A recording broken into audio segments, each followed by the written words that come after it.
Assalamualaikum warahmatullahi wabarakatuh. Para pemirsa, berikut akan dijelaskan tentang kunci jawaban Fisika Dasar 2 jurusan Teknik Pertambangan yang dilaksanakan hari Kamis 22 Juni 2022 untuk bagian yang pertama. Pada bagian bagian kedua maksudnya. Untuk bagian yang pertama telah dijelaskan tiga soal berturut-turut, yaitu kunci jawaban untuk soal nomor satu, soal nomor dua, dan soal nomor tiga. Nah, pada bagian kedua berikut ini, para pemirsa akan dilanjutkan penjelasan untuk soal nomor 4 dan nomor 5. Berikut adalah soal nomor 4. Dalam percobaan intervensi Young digunakan dua celah sempit terpisah sejauh 0,2 mm dan disinari cahaya panjang gelombang 4000 angstrom. Pola intervensi diamati pada layar yang dipasang pada jarak 120 cm dari celah. Hitunglah yang pertama jarak antar terang yang berdekatan hasil intervensi pada layar. Kemudian yang kedua B, jarak antar terang ketujuh dengan gelap yang ketiga hasil intervensi pada layar. Kemudian C, yang ketiga frekuensi ruang yang terlihat pada layar. Dan D yang keempat, jika posisi layar digeser mundur menjauhi celah 40 cm lagi, hitung frekuensi ruang pada layar sekarang. Para pemirsa, jawaban untuk soal nomor 4 ini kita akan lihat. Jadi secara ringkas bisa dituliskan sebagai berikut. Di jarak celah 0,2 mili. Kemudian panjang gelombang yang digunakan pertama 4000 angstrom menjadi 4 kali 10⁴ mili. Kemudian jarak celah ke layar 120 cm dijadikan mili menjadi 1200. Nah, kemudian soal berikutnya, kalau dimundurkan 40 cm, jadi L2-nya menjadi L1 plus 40 cm menjadi 1600 mm. Nah, pertanyaan yang pertama adalah jarak antar terang yang berdekatan. Nah, jarak terang yang berdekatan itu artinya delta Y untuk delta M-nya bisa plus minus 1.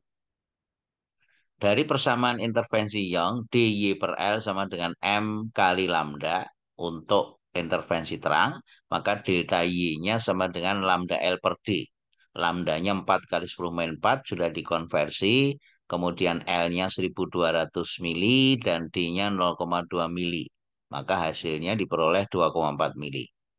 Ini adalah jarak antar terang yang berdekatan. Kemudian bagian yang kedua, B, yaitu pertanyaannya berapa jarak antara terang ketujuh dan gelap ketiga.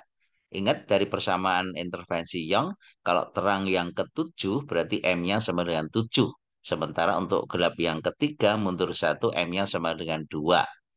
Karena untuk terang di tengahnya adalah pusat terang, sementara gelap tidak ada pusat gelap.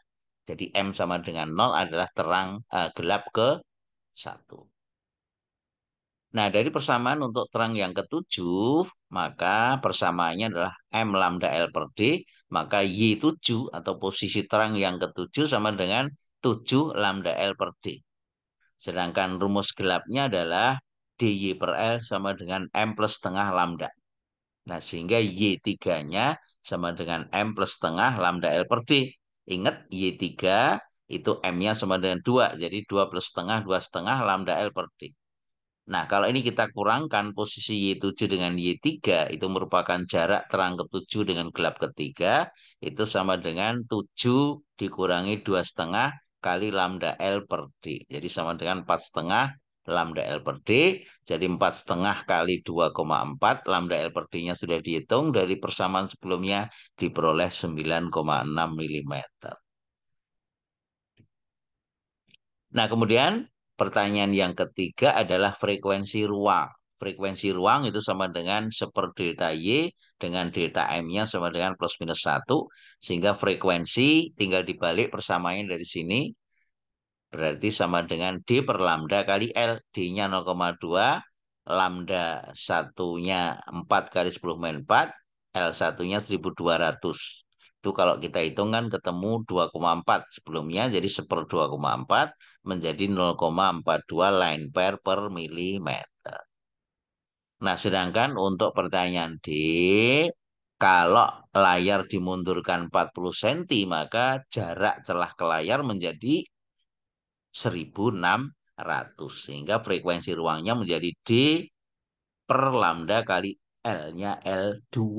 Jadi sama dengan 0,2 per lambda 4 kali 10⁻⁴ per L2-nya 1.600. Kalau kita hitung menjadi 0,31 line per milimeter. Artinya frekuensi ruangnya mengecil atau gambarnya lebih besar. Demikian para pemirsa jawaban untuk soal nomor 4.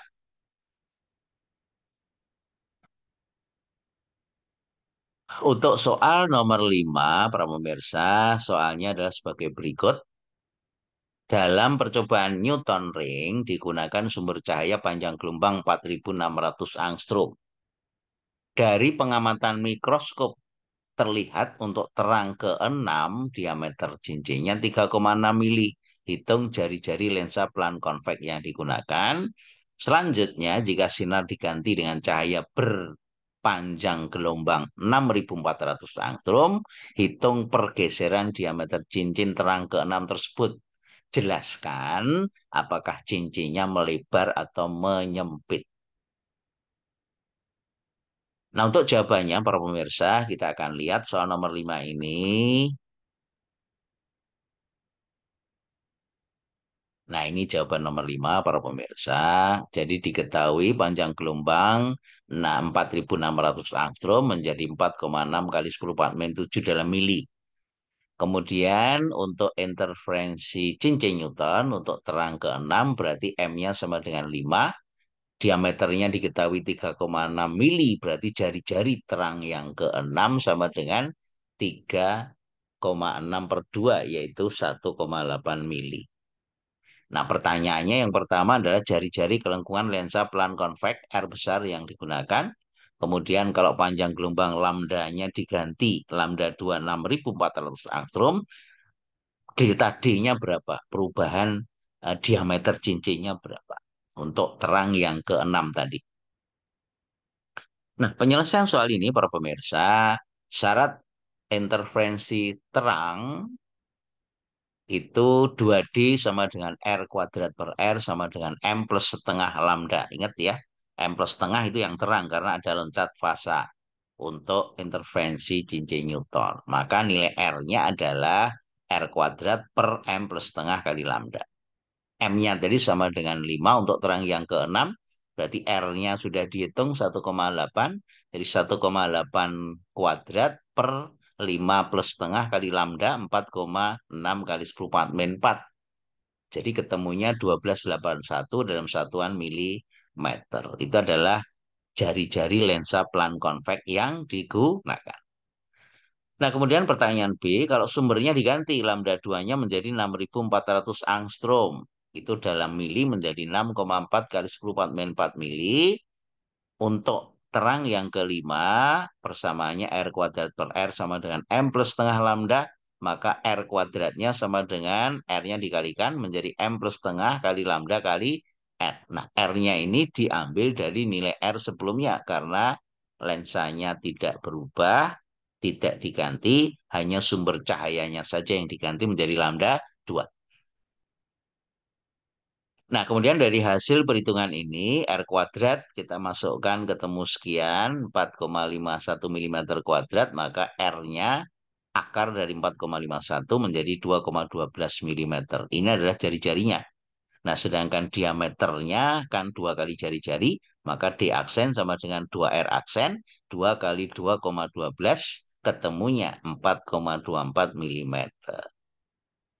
Nah, jadi diameter sebelumnya tadi itu sama dengan 3,60 mm. Setelah diganti sumbernya menjadi 4,24 mili. Jadi kalau kita kurangkan delta D perubahan diameternya D aksen minus D 4,24 mili dikurangi 3,6 mm ketemunya 0,64 mm.